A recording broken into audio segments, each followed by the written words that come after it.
Good morning, good evening, good afternoon, and a very warm welcome to the Booms and Busts podcast. My name is Jonathan Davis. Today is Tuesday, the 17th of December, 2019. On this week in history, on the 12th of December, 1944, Regina Jonas, a Jewish woman born in Berlin in 1902. In 1935, she became the first woman to be ordained as a rabbi. She was murdered at Auschwitz. Have you ever noticed that you've never seen people fleeing capitalism to seek a better future in a socialist state? Never. Not once. Ever. Think about that. Take all the time you need. It doesn't happen. Homo sapiens have been on this earth for around 250,000 years. For 99.9% of that time, we have lived in ignorance, poverty and misery. Thanks to industrialization and free market capitalism and trade, the world, for the 99%, has improved miraculously. We had a general election in the UK last week. I can't imagine why people who go to work every day voted against the people twerking in the streets, throwing glitter around, supergluing themselves to buildings and disrupting morning commutes on the tube. Why would they do such a thing? This, the 94th Booms and Busts podcast, is the last podcast of the year. Indeed, the last podcast of the decade. This surely must be the first time in human history that we can all look back 100 years and compare and contrast to the 1910s. Nobody had any information or knowledge 100 years ago. Now, because of capitalism, we have all the knowledge in the world.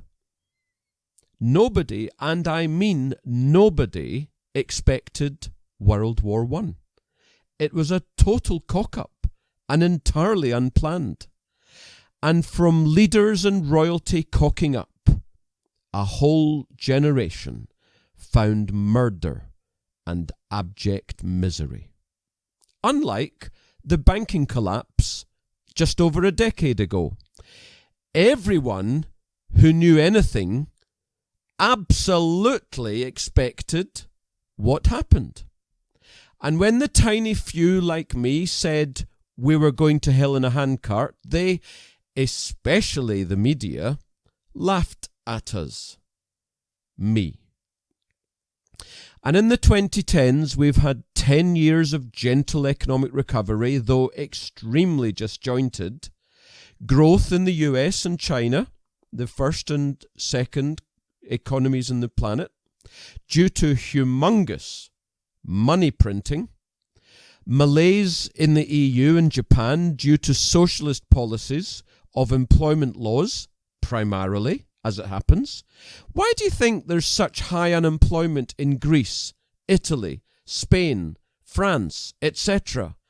It's because you can't get rid of an employee, even if they rape your child. Well, perhaps that's a slight exaggeration. So no international businesses will go there. Hence, they come to Britain. And we're only a bit better than the EU states economically.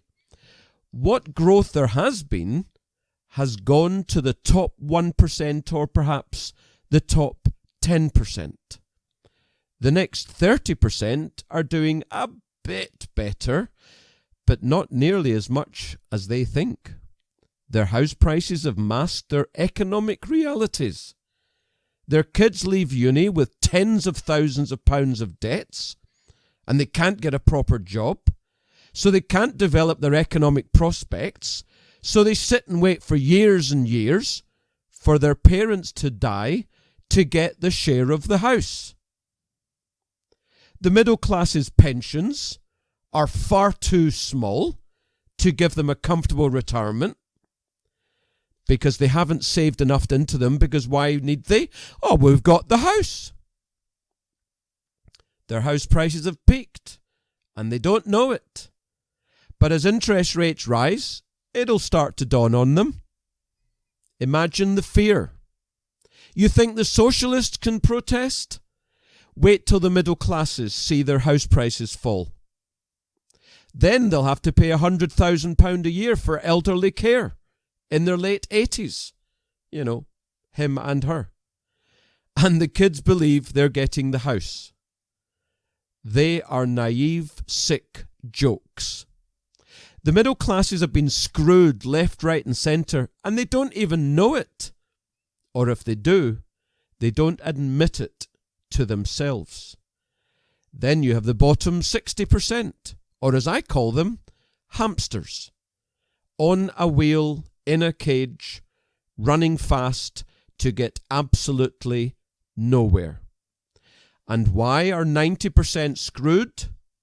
Socialism, pretending to be capitalism. Which brings us to the UK general election. Given what the options were, we have the best result. There was no way the Brexit Party was going to win any seats, given Johnson didn't stand down in any of the 2 or 3 dozen constituencies that the Tories had zero chance of winning. In 1979, Labour got 269 seats. Jim Callaghan resigned. In 1992, Labour 271 seats. Neil Kinnock resigned.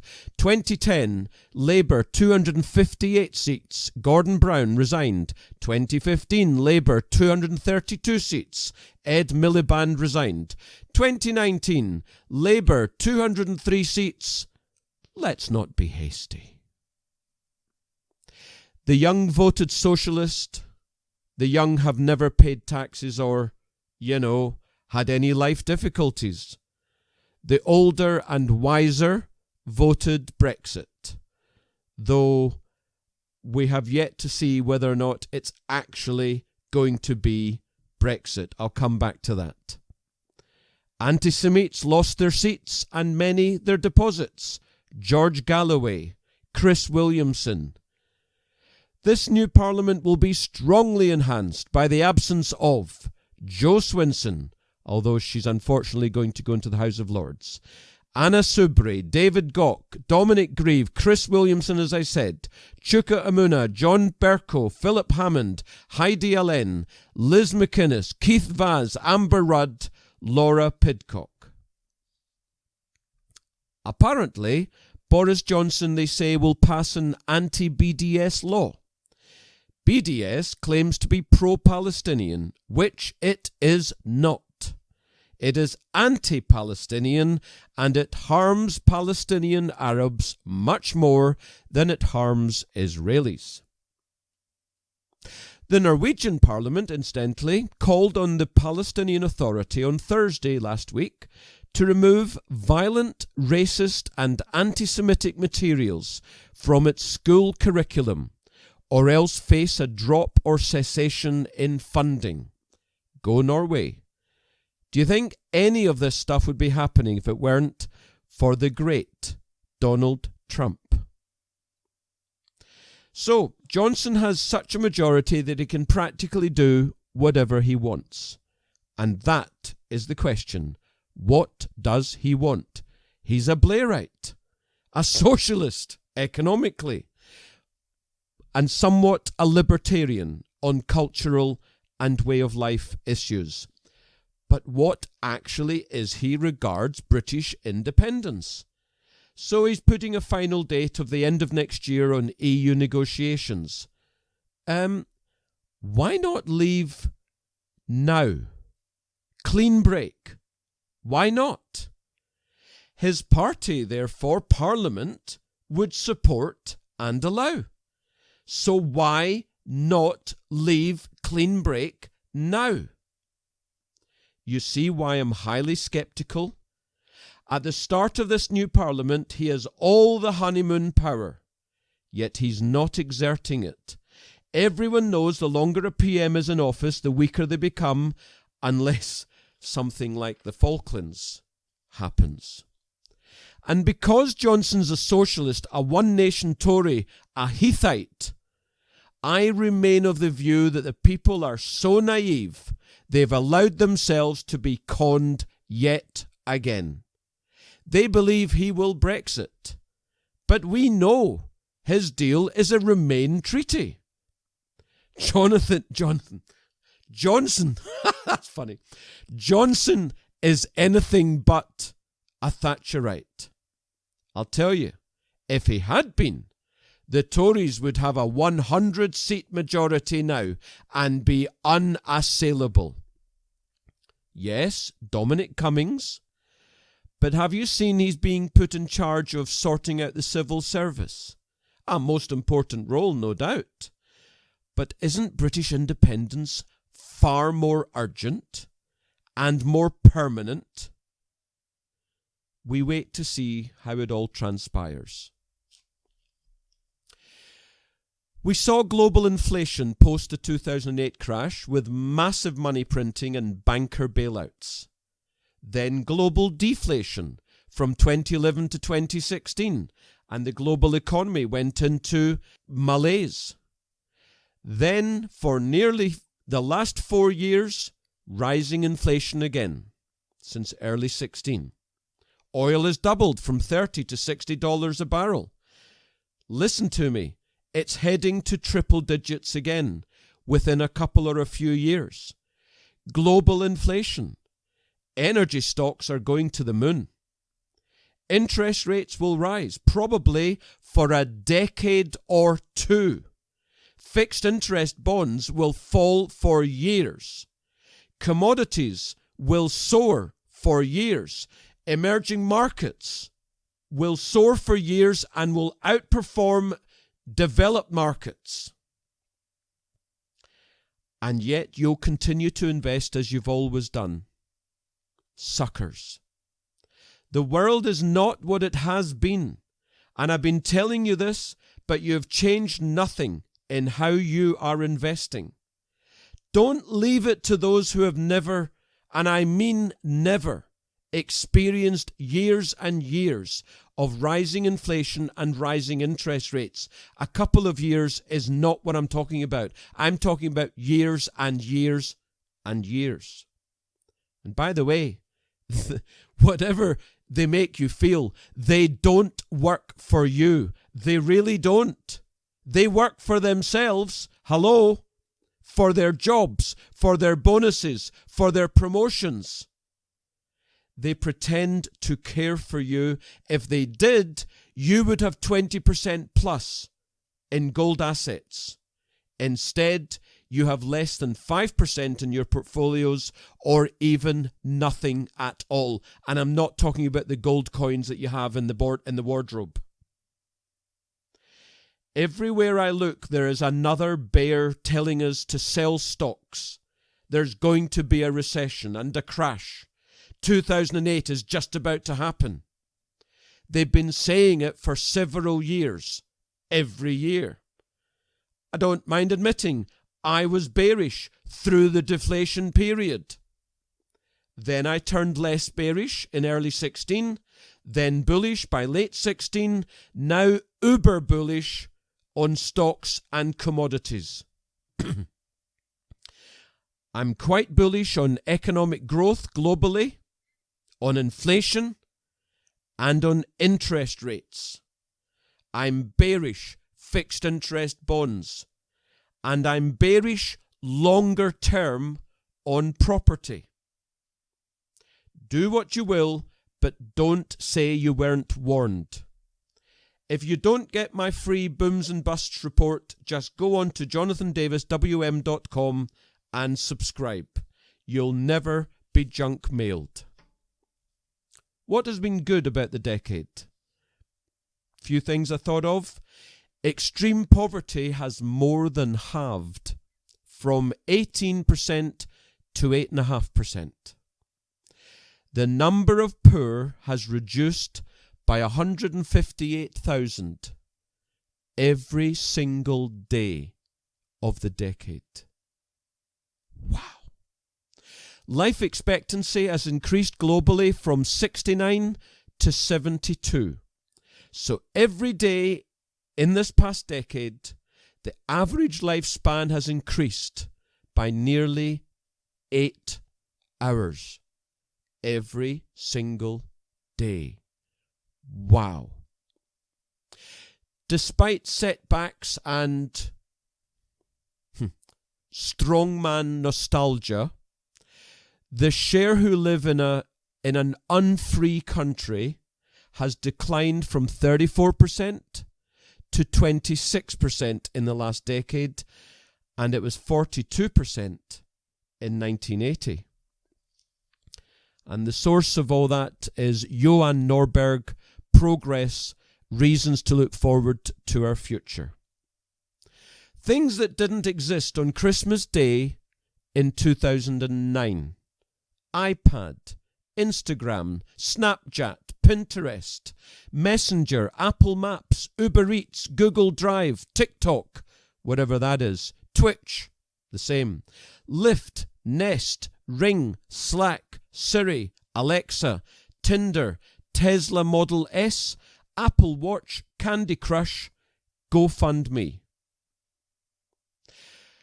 By 2030, in merely 10 years from now, our world will be very different to what we have today. In fact, I believe our world will change in the next decade more than any 10 years in human history, due to automation, artificial intelligence, electric vehicles, job losses right up the professional scale, middle-class wealth destruction, given that most people's wealth is in their house and they'll not be invested correctly to compensate. There'll be an increasing inequality between haves and have-nots. And no, the have-nots will not increase their wealth, which is what happened in the 1980s. There'll be increasing fluidity of earning, much more self-employment and entrepreneurship. And for the UK, a lot, and indeed for the entire European continent, and indeed the world, because everyone's looking at the UK, a lot will depend on Boris Johnson and whether or not we actually leave. Remember, under his deal, Remain Treaty, the European Court of Justice controls us until at least 2028. So Johnson will decide if we have democracy or not for 100 years. And just like a lot of them followed us all around the world in the 1980s and Saint Margarita, well, we'll see whether or not A, we get Brexit as opposed to Brino, and if we do, you watch. The Eurozone will break up, and globally more countries will go towards democracy and free markets. God help the Hong Kongers. Who said this? Global warming is part of natural cycle, and there's nothing we can actually do to stop these cycles. The world is now facing spending a vast amount of money in tax to try to solve a problem that doesn't actually exist. Only one of the greatest environmentalists for the last 50 years, David Bellamy, may he rest in peace, the great man died on the 11th of December, aged 86. His vast media work dried up after he expressed skepticism about climate change, and of course he became a non-person in the Marxist woke BBC. But this gifted author, communicator and broadcaster is likely to have done far more for the environment than that shyster, that stupid girl Greta Thunberg and her disgusting parents and hangers-on will ever accomplish. David Bellamy was loved and respected. He was patron of 400 charities. In 2004, in the face of rising scientific convention and media noise, he dismissed man-made global warming as, and I quote, poppycock. That's how he spoke. From that moment, I really wasn't welcome at the BBC. They froze me out because I don't believe in global warming. My career dried up. I was thrown out of my own conservation groups and I got spat at in London. A few years ago he said, for the last 16 years temperatures have been going down and the carbon dioxide has been going up and the crops have got greener and grow more quickly. We've done plenty to smash up the planet, but there's been no global warming caused by man. In 1996, as long ago as that, he let rip against wind farms, quote, because they don't work, unquote, during one of his regular appearances on the children's TV show Blue Peter. Quote, that was the beginning really. From that moment, I was not welcome at the BBC, unquote. But it was his global warming comments in 2004 that really cut him adrift.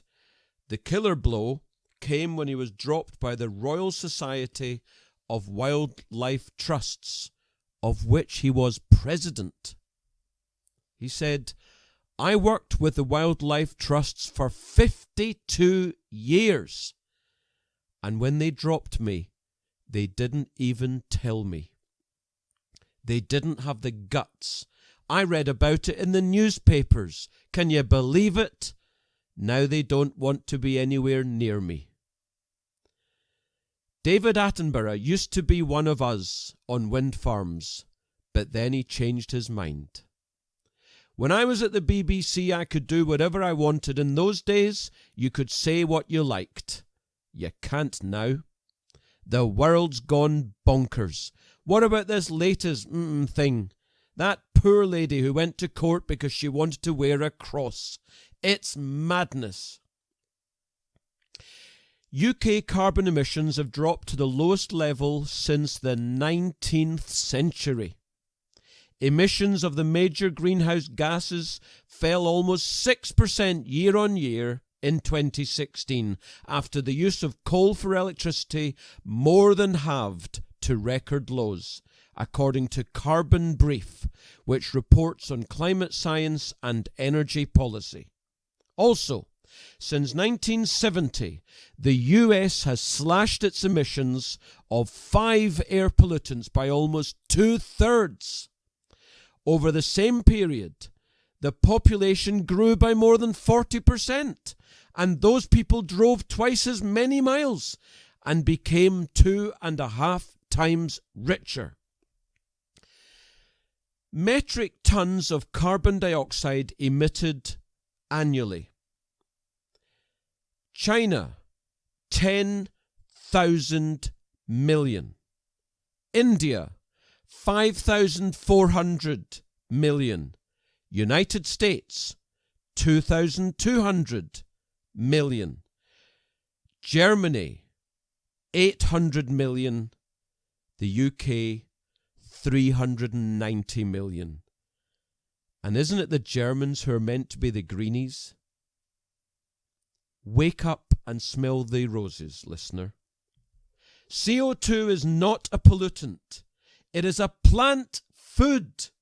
In addition, its warming effect is causing the planet to green for the benefit of mankind.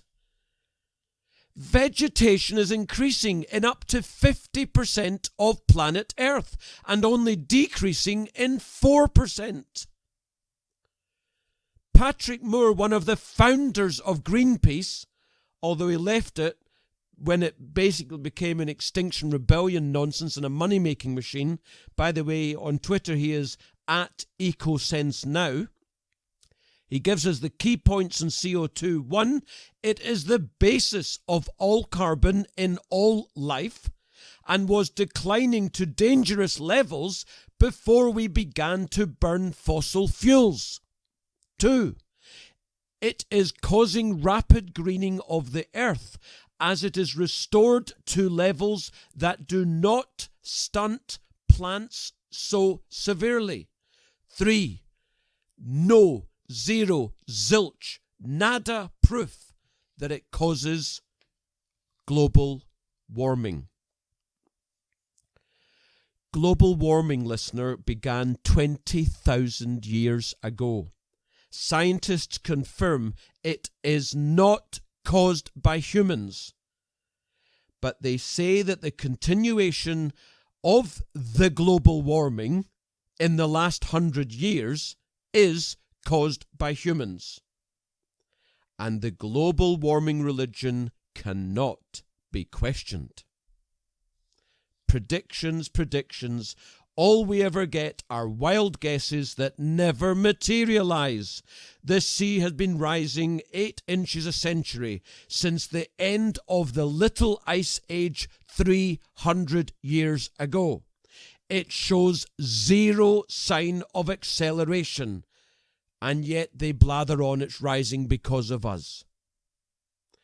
Over the past 2,000 years, the globe has seen the Roman warm period, the cooler dark ages, the medieval warm period, the Little Ice Age, a gradual 300-year warming since then.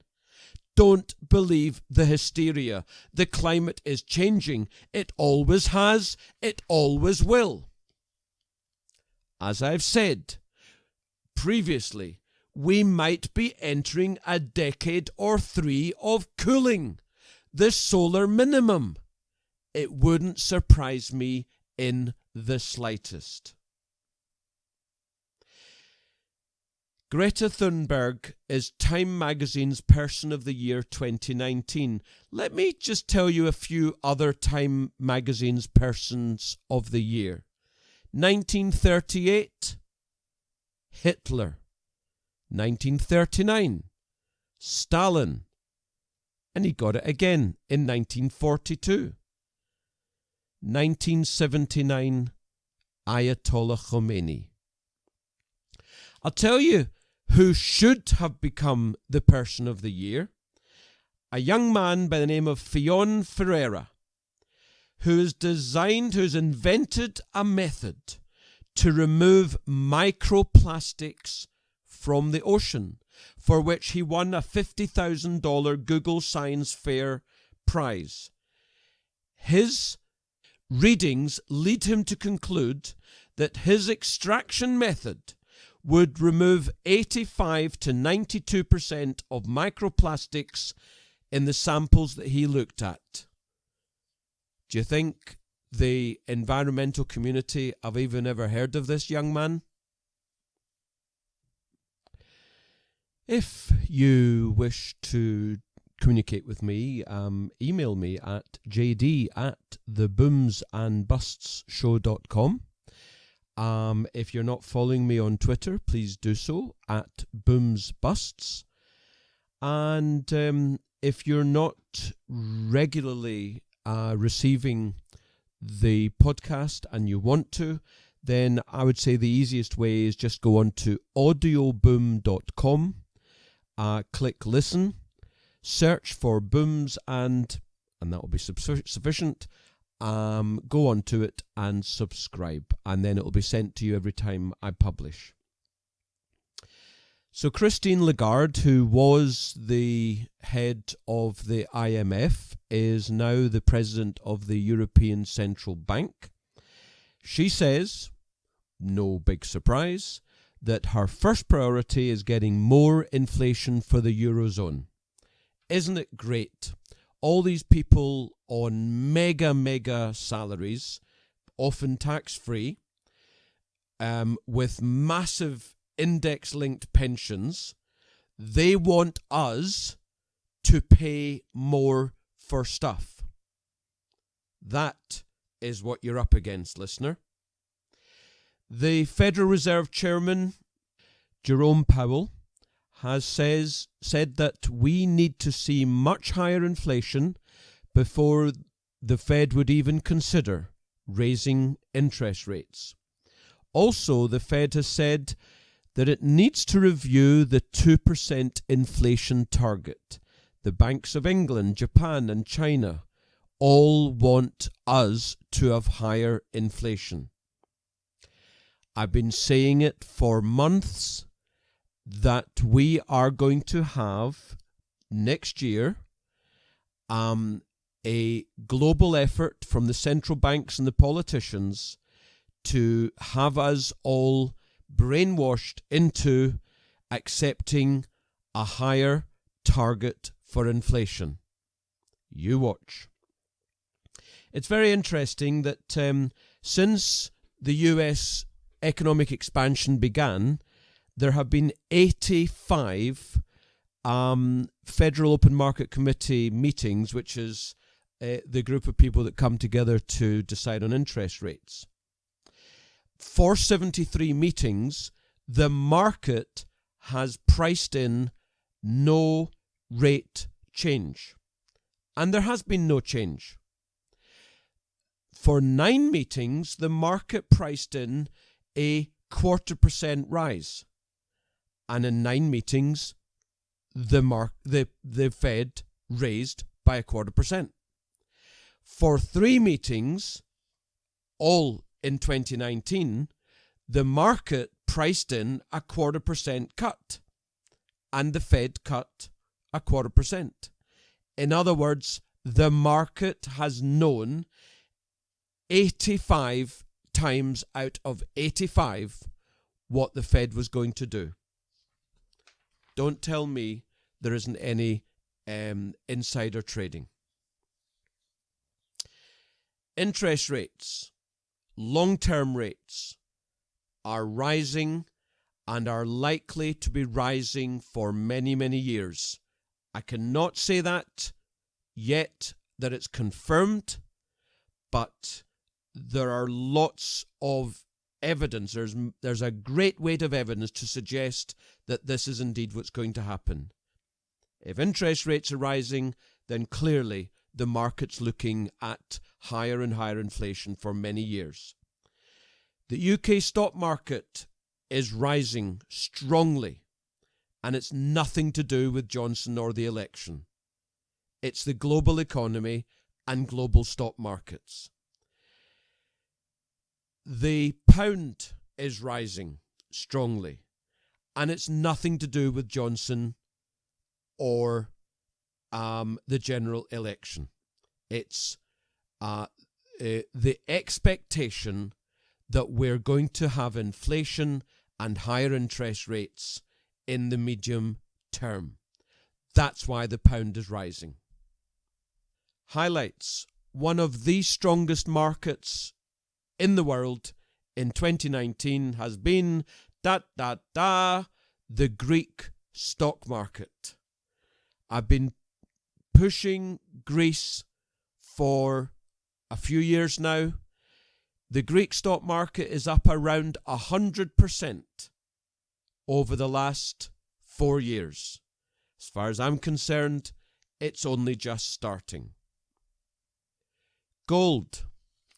There is an amazing chart that someone put together, and it does show an amazing similarity in the last several years and where we are now, and the several years of the end of the bear market into 2001 and the couple of years after that.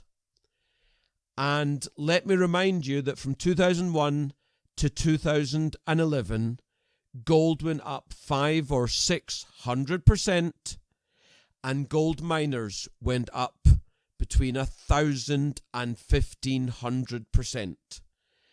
And it looks to me as if golden miners have just started, and there is several years of extraordinary growth to come.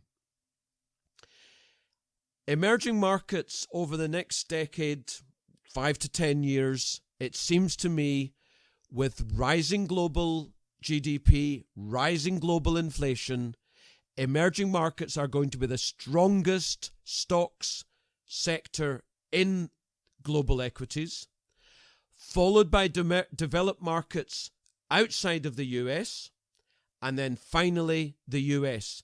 Because the US for years has had incredible outperformance of everyone else. It seems to me that's now going to reverse. Doesn't have to, but that's what it seems to me. And by the way, it does not mean that the US is going to fall. No. Global stocks are going to rise practically everywhere for years. I just believe, from what I'm seeing, that emerging markets are going to outperform everyone. Copper going great guns. It's in a multi-year bull market. It lends credibility to the inflation thesis to emerging markets. Oil, as I say, has gone from $30 to $60. Over the next few years, it's going to triple digits dollars a barrel. Energy company stock prices are stupid cheap. They are going to go to the moon over the next several years.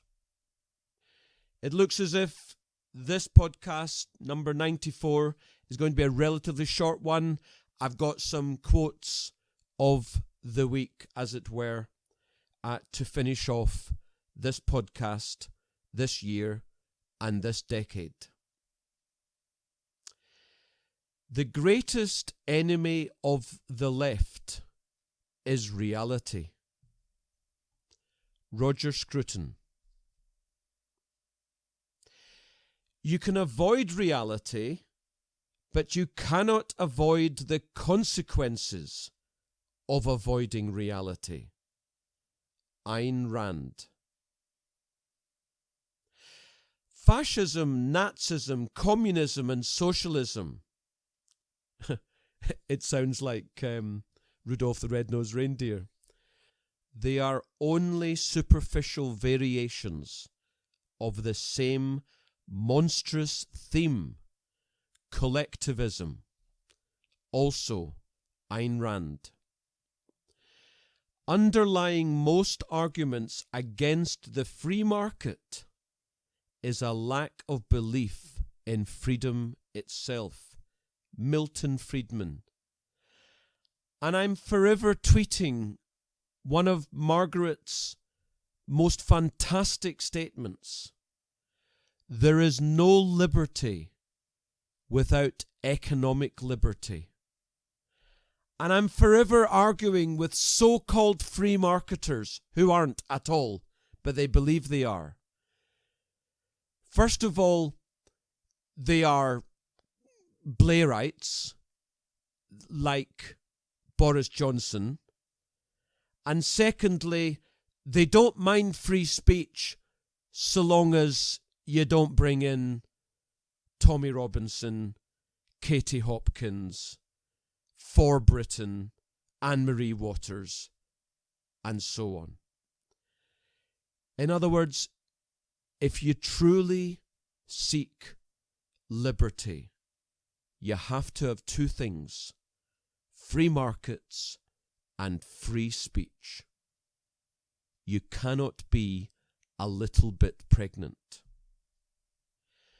Ben Shapiro said, "Socialism states that you owe me something simply because I exist. Capitalism, by contrast, results in a sort of reality-forced altruism.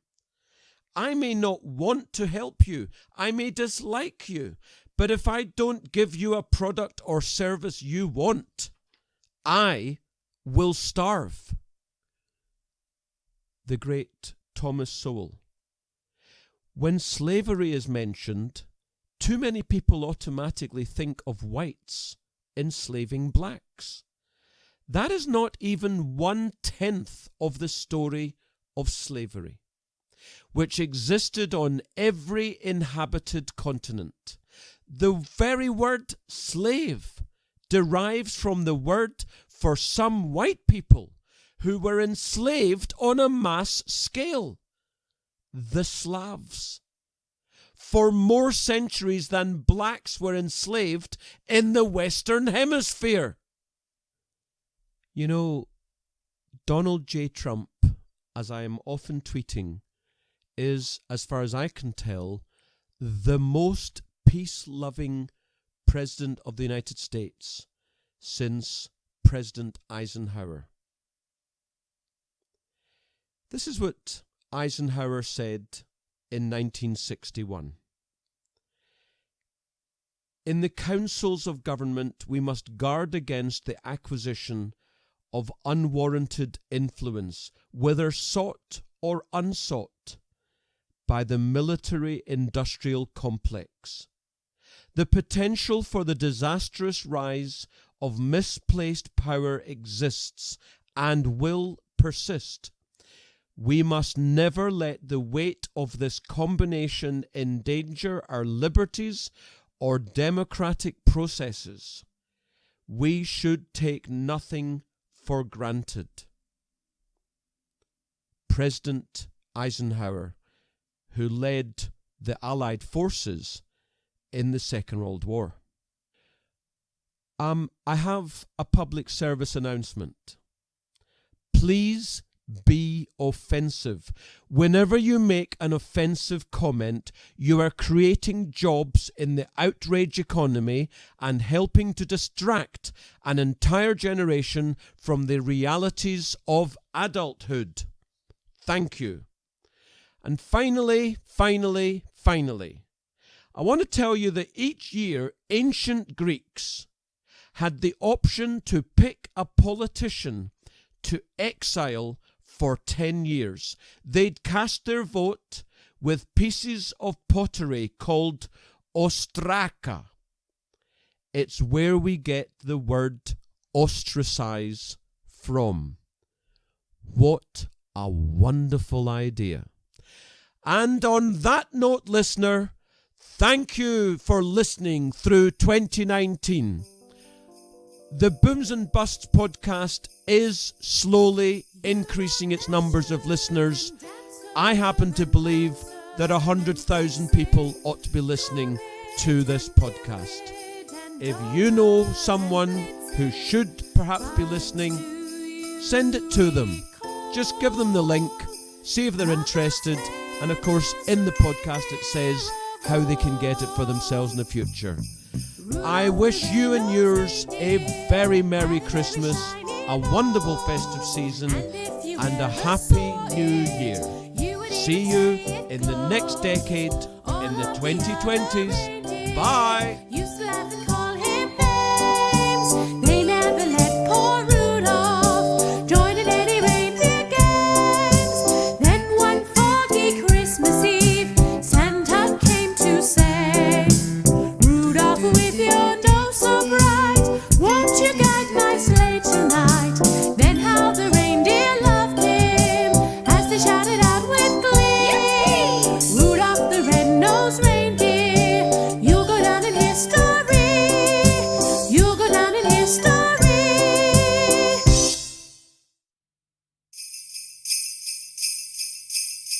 History.